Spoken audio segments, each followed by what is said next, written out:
Welcome to Echo Ekoji, the official monthly podcast of Ekoji Buddhist Temple, available on YouTube. I'm your co-host, Andrea Chapman.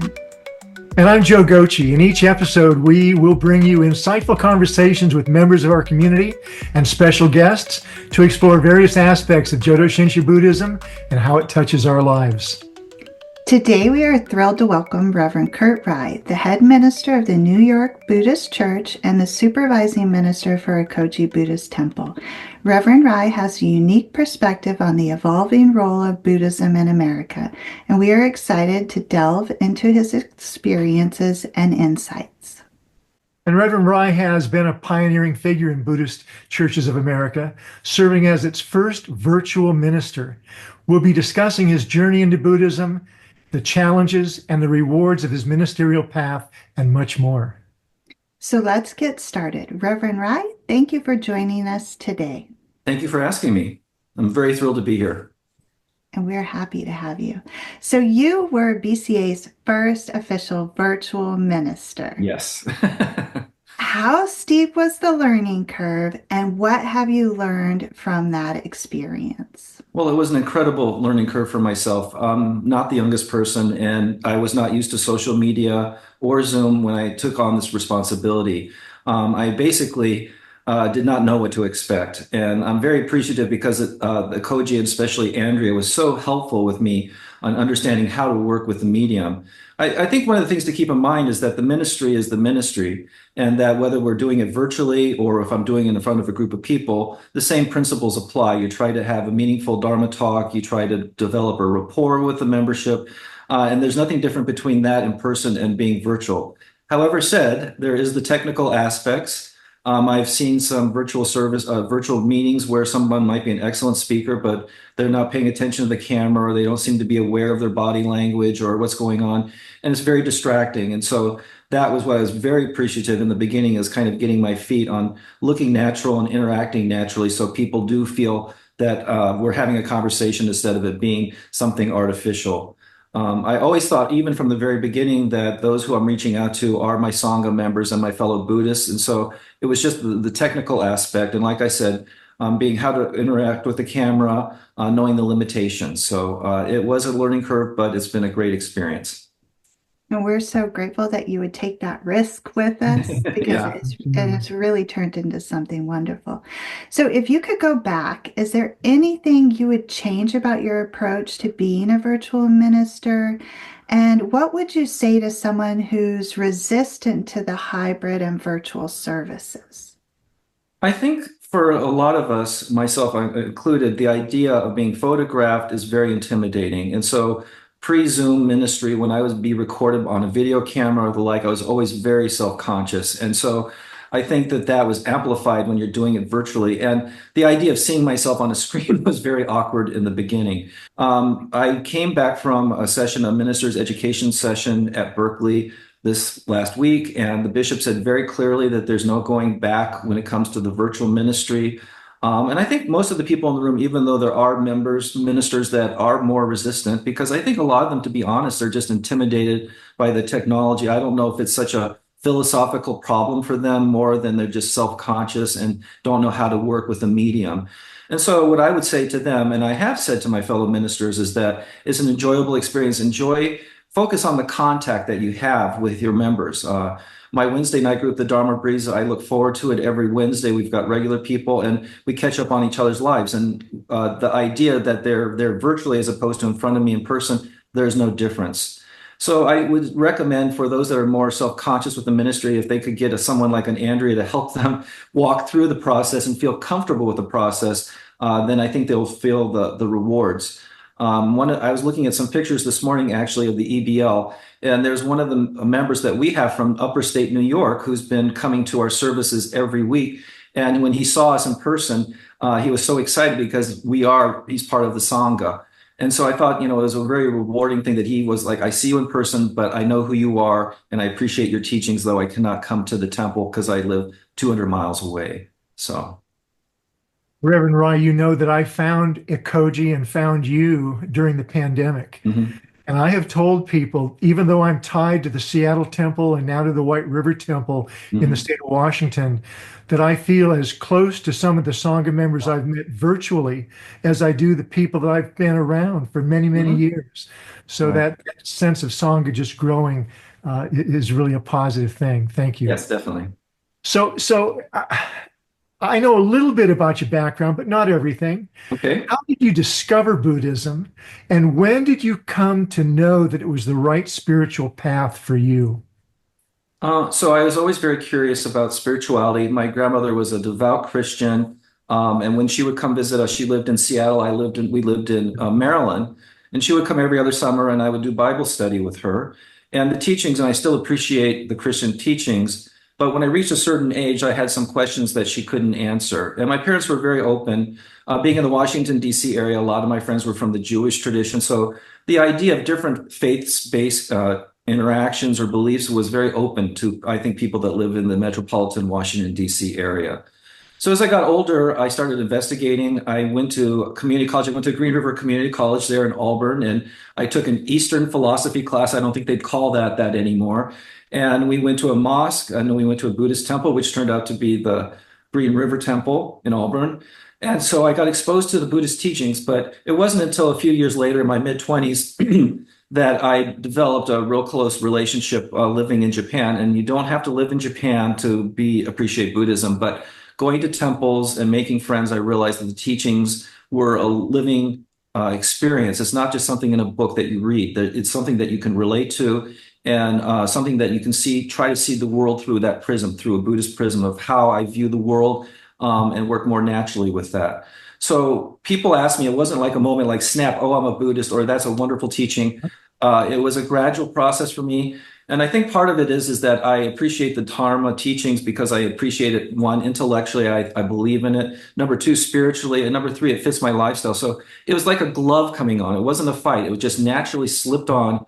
And I'm very happy with people that have that experience with other traditions, whether it's Judaism or Islam. That is a glove for them. And that's something that is a personal experience. It's kind of hard to put into words, but you feel it when it happens. And I think going from the teachings and maybe being philosophical about it to understanding that it's a life teaching, and then you go to the point where you're thinking, oh, how do I lead my life with these principles, is a very great momentum. And I think when you reach that latter part, it's like, okay, I identify as a Buddhist. And when I returned from Japan to Seattle, I found Jodo Shinshu Buddhism, and that was the snap on the glove, right? Because that really felt good to me. It felt very natural. So that was my progress. It wasn't like, oh my gosh, I'm a Buddhist. It's like something that took a little while, and then it's like it seemed inevitable that I would follow that path. I think that'd make a wonderful Dharma message, this whole analogy of the glove and Mhm. the snap that might come someday. Thank you, Andrea. And then you took that next level and became a minister. So, what was it that motivated you to attend the Institute of Buddhist Studies in California, and how did that experience influence your understanding of Buddhism even further?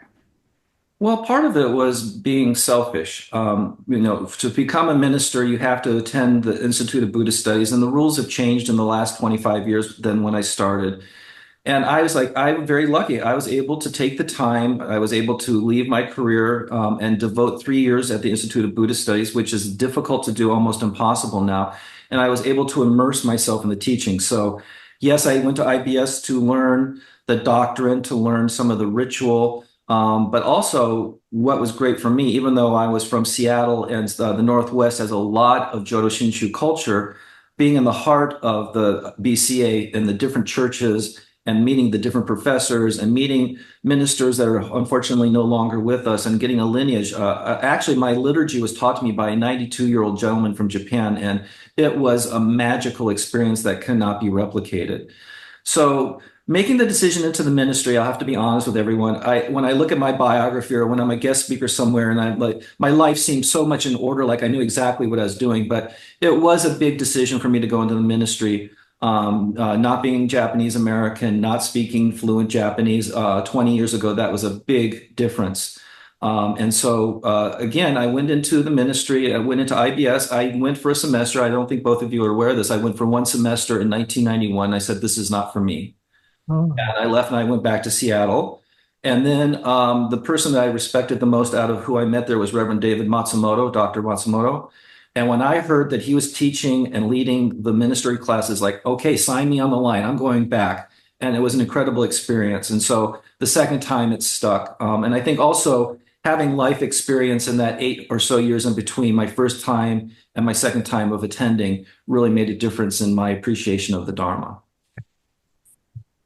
So from that perspective of a crossover and a non-Japanese American, what challenges did you face as you pursued your ministerial path? It happens today. I think when people think of a Buddhist, I've had dozens of people in my career say, you're Buddhist or you're the minister. We have a service where we go to someone when they've passed, whether it's in the hospital or wherever. I've had more than one time where I come in and they look at me and they think I'm the coroner. And then in Fresno, California, I had somebody say, you do not look like a Buddhist minister. You don't look Buddhist. And I think it's a stereotype. They're looking for an Asian, probably an Asian bald male, the whole idea, the stereotype of what they vision a Buddhist to be. And here in New York, I have not done services because they want to have a Japanese minister. So that situation still happens to me to currently. But getting back to that, I mean, the Buddhist teachings and the Shin teachings are universal. I've had people, I'm very honored. Because I started this a little bit earlier, there's Reverend Gibbs and some other non-traditional ministers, Reverend Castro, of course. But I've had people come up to me and say, well, I appreciate it because you were in this organization and you went through and you became a minister. And so there are a few ministers like Reverend Turner and some other people that said, thank you for leading and being there because I might not have done that step.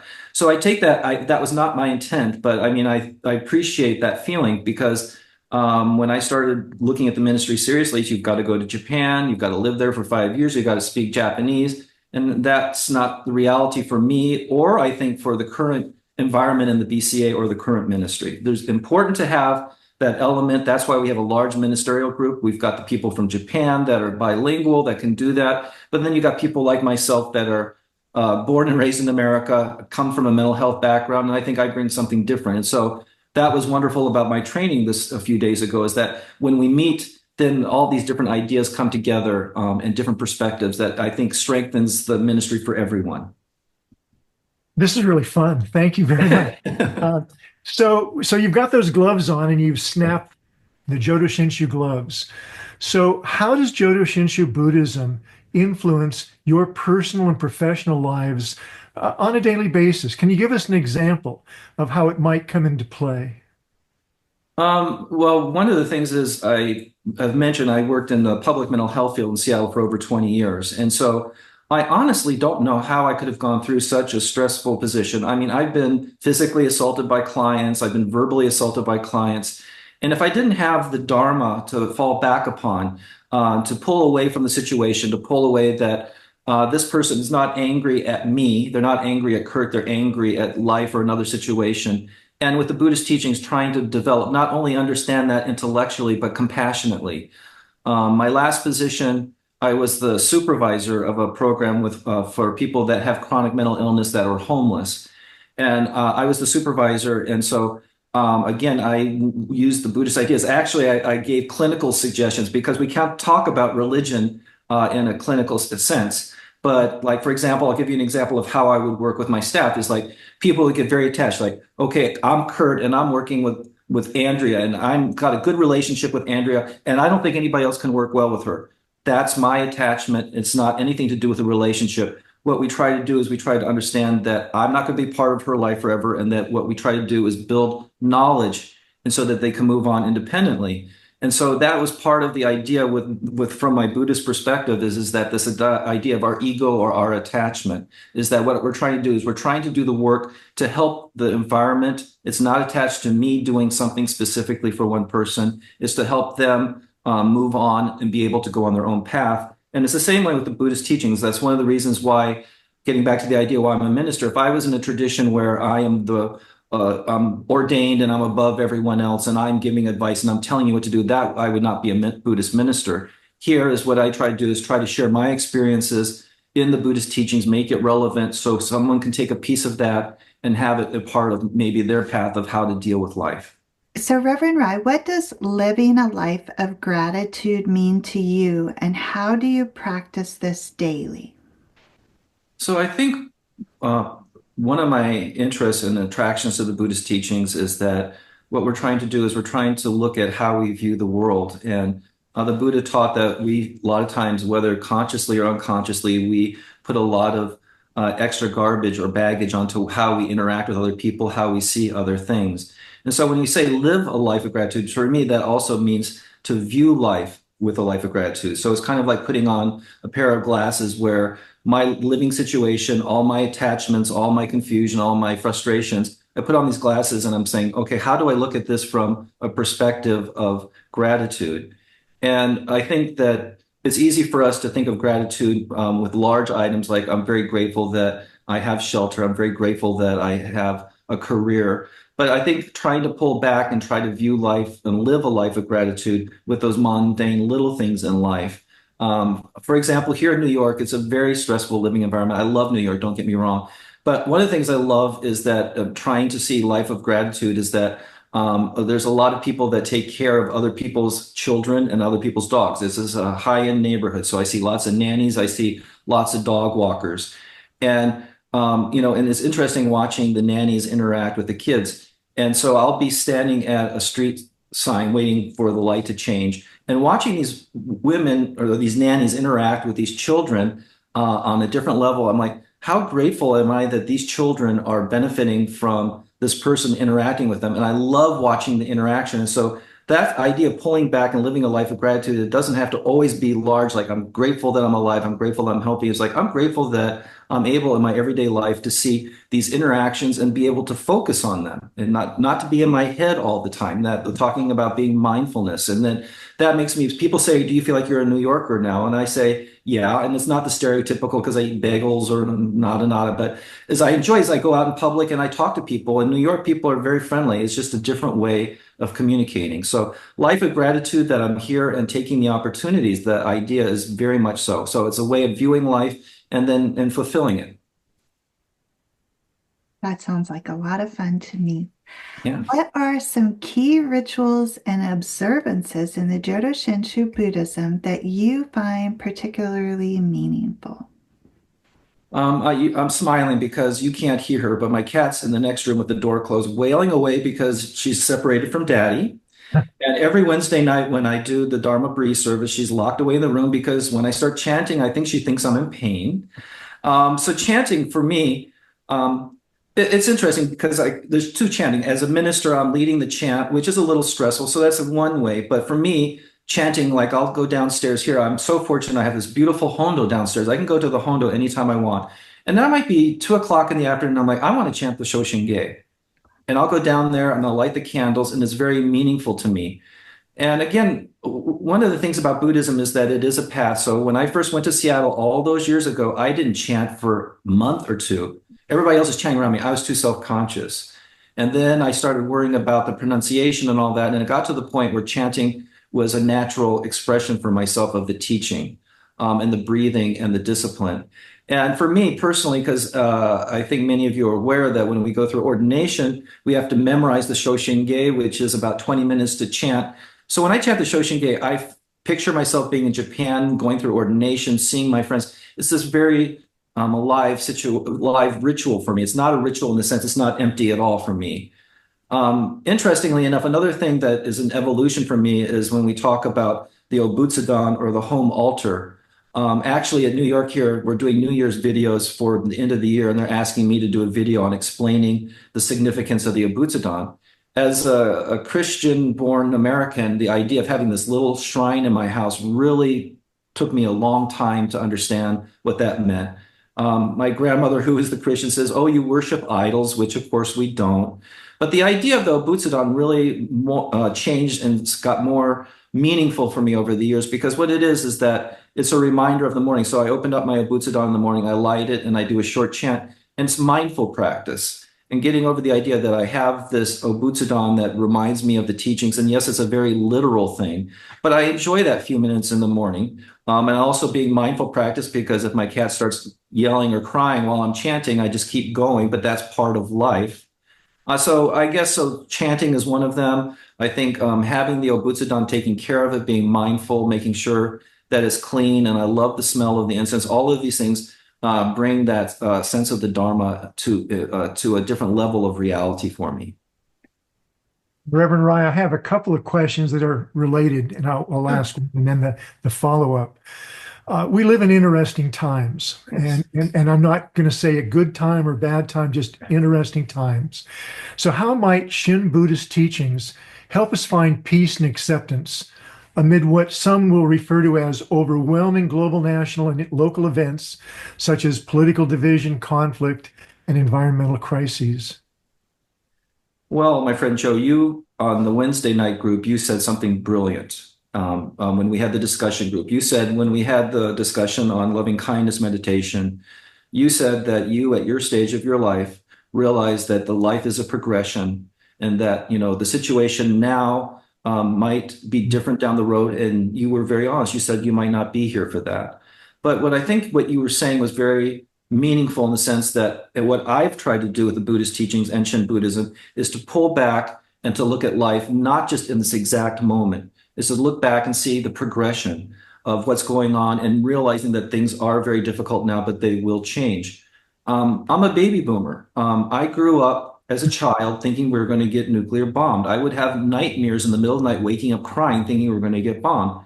Well, it's 2024. That didn't happen. Think of all that anxiety, all that sadness that existed that didn't have to. So again, part of the answer is I don't think we want to ignore it. The idea that turning off news. A lot of my friends, stopped reading the news as intensely as they were, but most of them are bouncing back. So the idea is that looking at it, like you said in your talk, we just had the discussion in Dharma Breeze, is looking at the larger picture of life is like, okay, it's so easy to focus on the 5 minutes that's in front of us or the year that's in front of us and try to pull back and to put it into perspective. And so with the teachings, I think that, whether you're doing loving kindness meditation, whether you're doing some type of reading or trying to do some doctrinal studies, the idea is that it's giving yourself breathing room. I think, that, with the Wednesday session, sometimes we're so focused on with immediacy that it's hard to pull back and to look at it in the larger picture. But again, we don't want to put our head in the sand. I don't think that the Buddha would want us to do that. So again, I'm so grateful for your insight. And again, talking about the online Sangha, that you gave me this wonderful teaching that I'm sharing right now. And thank you for sharing that with me. Thank you.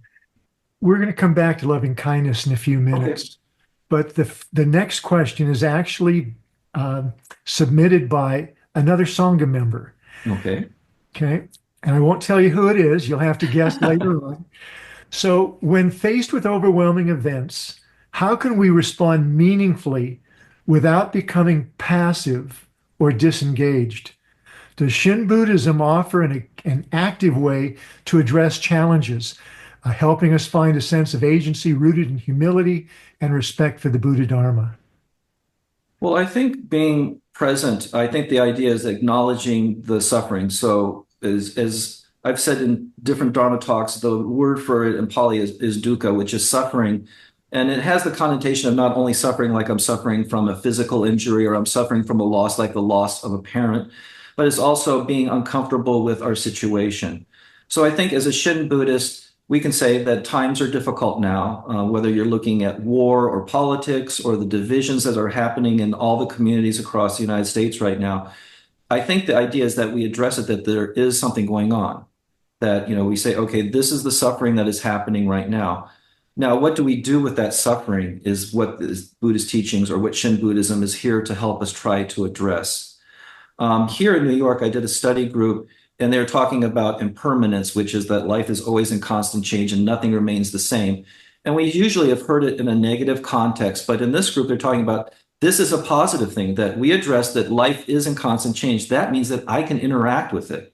That means that I can make the conscious choice of, whether looking at, let's say, the current, we'll use the wars that are going on abroad. I could focus, am I going to ignore that and pretend that they're not happening? That's not healthy.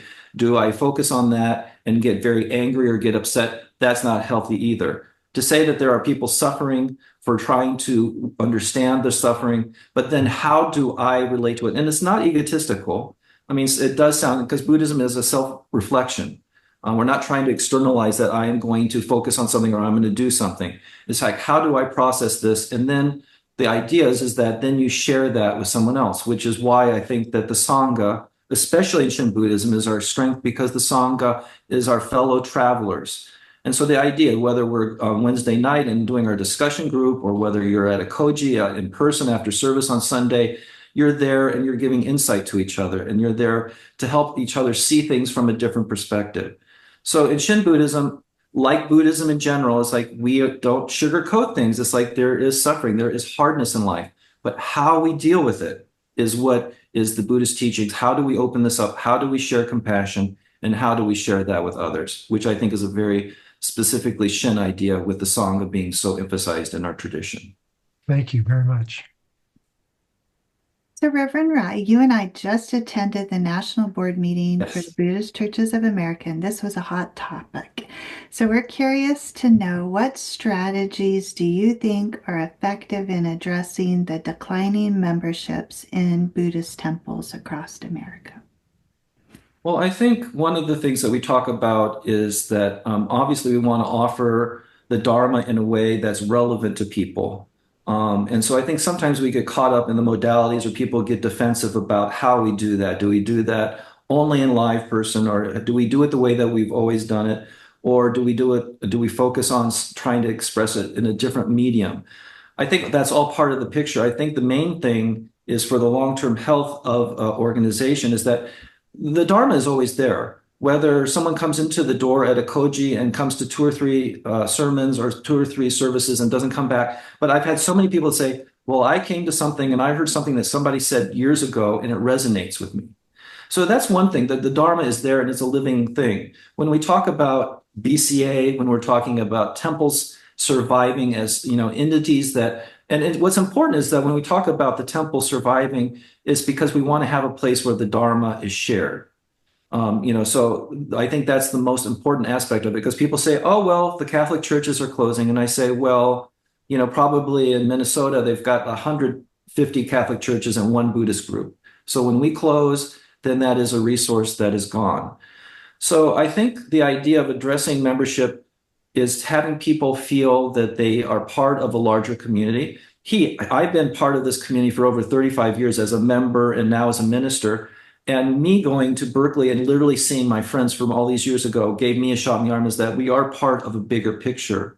And here in the Eastern District, one of the things that we're working on is trying to make us feel together as the Eastern District. But of course, then we're part of the larger Jodo Shinshu community. I've heard so many people say that, I went to visit Hawaii and I went into a temple and I felt at home at the temple. I didn't know anybody there, but it was part of the Sangha. And so I think the idea is that we want to continue to do that. How we do that, I think to me, obviously, is that, the virtual presence is incredibly important, making that meaningful for people, but also offering things for people that want to have certain things in person, whether that be seminars, whether that be field trips. There's all different kinds of ways that we can interact.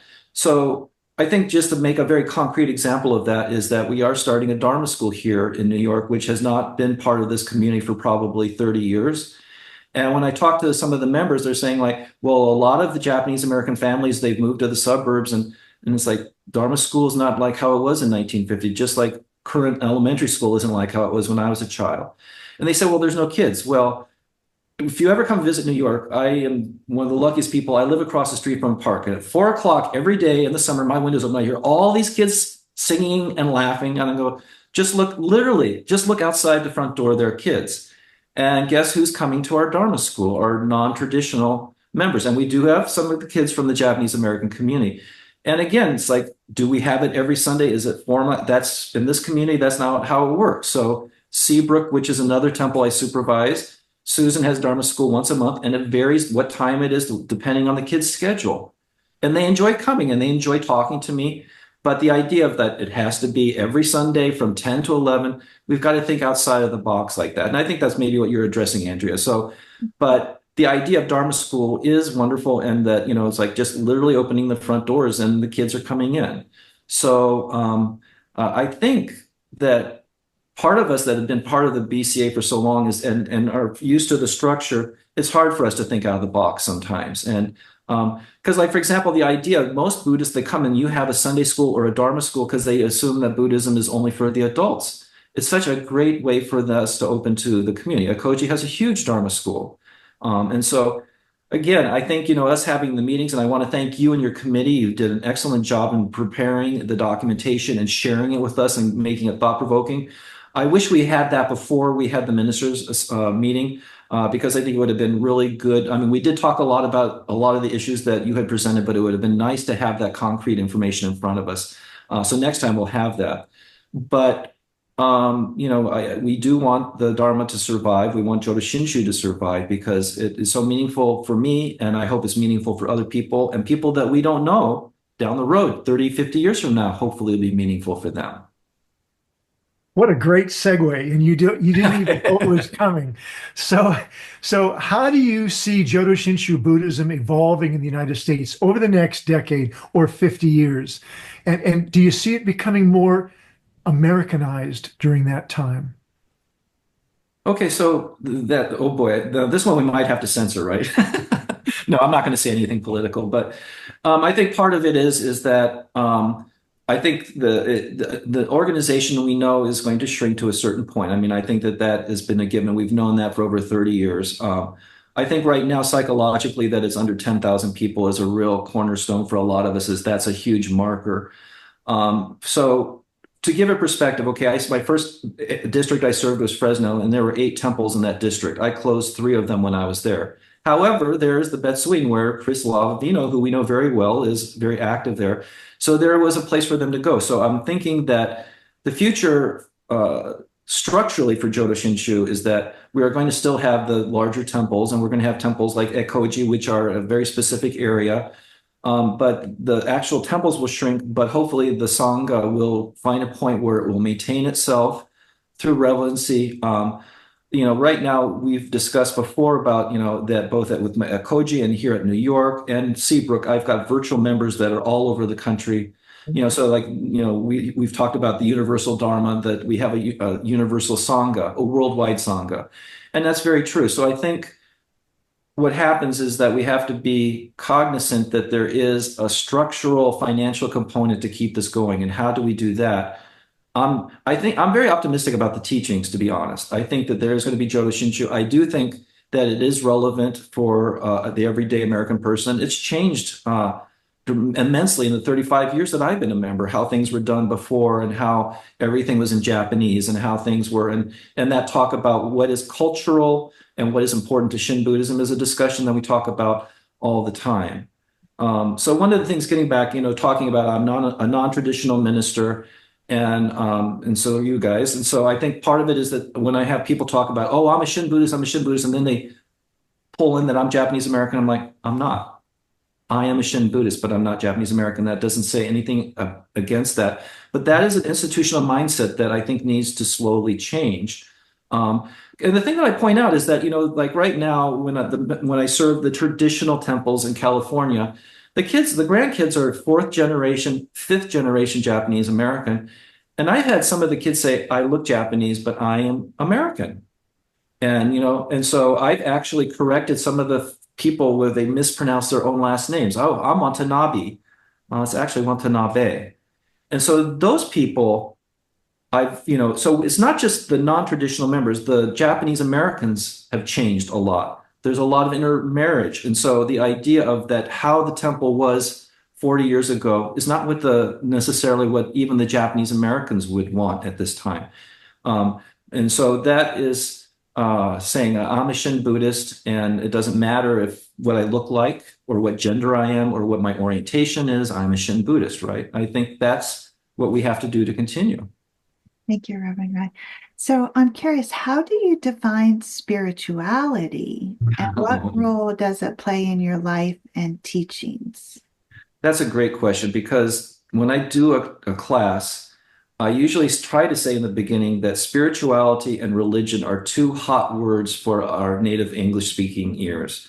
And people take one side. I am spiritual, but I'm not religious. And I think the overall assumption is that religion is like the institutional religion, like, you're part of the Catholic Vatican or you're following those traditions. And spirituality, some people have a negative connotation because they think, oh, that's New Age. There's nothing grounding to it. It's just like I'm being spiritual, and maybe it's trivial. So for me, the word spiritual means to be something that's beyond our secular everyday life. This is what attracted me to Buddhism from the very beginning. This is what made me go to the Seattle Betsuane every Sunday. I have this stressful work week. I'm dealing with all these things. I would go there, and all of a sudden I'm in an area, a time put aside to think about something beyond ourselves, to think about something, to learn something about the larger world, about the Buddhist teachings. And then we would go to the Dharma exchange. And I don't know if they still do that or not, Joe, but we used to go where there'd be service, and then after service ended, we would go downstairs, and then we'd have someone present a short topic, and it could be a volunteer, it could be someone that went on to some trip, and then we'd have a discussion about it. So it's kind of a built-in how we do the Dharma Breeze now for many, many years of Seattle in person. And I'm like, here I am on a Sunday afternoon. I'm talking about things that are more important than what I did for work or what sports team I'm playing for, what all these things. And it was always rejuvenating for me. So the idea of, thinking, so that to me, in my perception, is what spirituality is that looking beyond myself, looking beyond the monetary, the materialistic aspects of our life, and trying to reach for something that's larger. And I love Jodo Shinshu Buddhism because we have that bodhisattva idea. So it's like, it's not only for me, it's like, okay, I've got this. And I think that's why we have temples. That's why we have sanghas. I want to share that with you. I've had some great conversations with 90-year-old people that say, oh, I know nothing about Buddhism. You know this, Joe. They're down in Dharma talking like, oh, I don't know anything about Buddhism. And they have this incredible understanding of the practice of that. And so that's what spirituality is to me, is to get out of our own minds, to get away from our everyday materialized world, and to think of something beyond ourselves, and then hopefully bring it back to share it with others. So, Reverend Rye, in addition to your role at the New York Buddhist Temple, you provide support services to multiple temples. Mm-hmm. What role do volunteers play in your success and the success of the temple? And could you share examples of the essential work that volunteers do for their temples? Well, I can be very clear and succinct. There would not be any BCA, there would not be any temples if it wasn't for volunteers. And I appreciate everything the volunteers do. I mean, besides running the financial, the facility issues, which a lot of people think of, is also that the idea that we provide a space that we have ministers' assistants that are all volunteer, that do the services, people that will do step forward to help with different projects. One of the things I always find interesting about people is that we don't have the same personality. And so that you've got people that come in and say, okay, well, I'll help with the bookkeeping for the board. I was like, well, that's great, because that's something that I don't have a talent for. And so to look at the Sangha and really appreciate it, and I'm fortunate because I supervise, I'm the resident minister here, but I support 3 temples. And every Sangha has a different personality. Every board has a different personality. And I enjoy working with all of them, and because it all goes into this flow. And I think that's one of the things for people that stay at a temple and feel part of the Sangha, is that whether you're doing food bazaar, whether you're doing dancing, whether you're doing cleaning, there's this camaraderie. One of the things I'd like to say is I think that I'd like to clarify for people is that, I am the supervising minister. And so, I do make the decisions on, maybe what we're going to chant or when we're going to have a service. But part of it is that I'm there to nurture the volunteers. One of the hardships for me is that I know a lot about what's going on in people's personal lives. People's spouses have cancer. Somebody that's very active in church has got a serious disease that only I know about. And then you've got other members like, oh, so-and-so is not coming to temple. Are they okay? I can't say that. So part of the role of the minister, from my perspective, is that the volunteers run everything and do 99% of the work. Besides the spiritual component is also to make sure that those volunteers feel listened to, and confide. Because I go to Ekoji, unfortunately, like 2 or 3 times a year. And then when I go there, I have people that just come and they're sharing all of these things that are going on. So getting back to your idea is that we are a voluntarily run organization, even on the national level. I mean, if people say, oh, the BCA employees, there's like 3 of them, right? Everybody else is volunteer. If you looked at the national board meeting, you're seeing all these faces on the thing, 95% of them are volunteers, right? One of the things also I'd like to point out is that this is part of our history.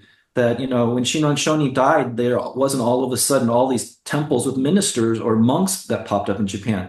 They were called dojos, just like what we call karate dojos.